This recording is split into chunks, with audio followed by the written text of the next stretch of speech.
गांव के किनारे एक छोटी सी पहाड़ी पर चंदू काका का एक सुंदर सा बाड़ा था।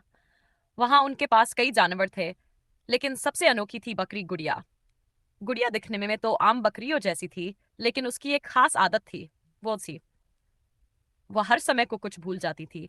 एक दिन चंदू काका ने सोचा कि गुड़िया को खेतों में घास चरने भेजना चाहिए। उन्होंने उसे समझाया, गुड़िया जाओ और खेत में अच्छी सी घास चर कर आओ, लेकिन रास्ते में कुएं के पास मत रुकना। गुड़िया खुश होकर उछलती कूदती खेत की ओर चल पड़ी। लेकिन जैसे ही वह कुएं के पास पहुंची, वह सोचने लगी, अरे, चंदू काका ने क्या कहा था, कुएं के पास जाना है या नहीं। वह सोच में पड़ गई और वहीं बैठ गई।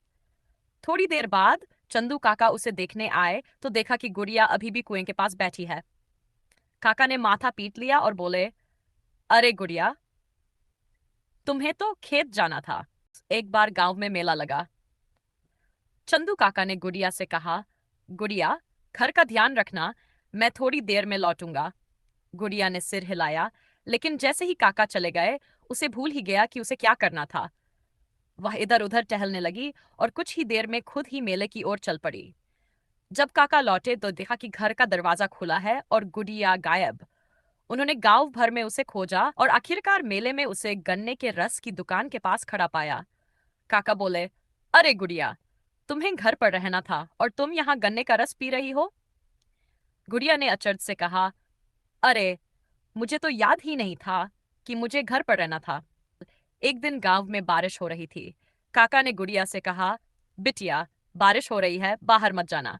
गुड़िया ने सिर हिलाया, लेकिन थोड़ी देर बाद वह भूल गई और बाहर घूमने निकल गई।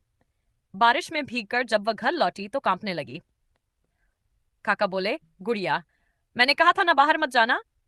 गुड़िया ने भोलेपन से कहा, ओह, मुझे याद ही नहीं रहा। अंत में गांव में सबको गुड़िया की भूलने की आदत पता चल गई थी। जब भी वो कुछ भूल जाती, सब हंसते और कहते, अरे, हमारी भूलक्कड़ बकरी फिर से कुछ भूल गई। गुड़िया भले ही भूलक्कड़ थी, लेकिन उसकी भोली हरकतों से सबका दिल जीत लेती थी।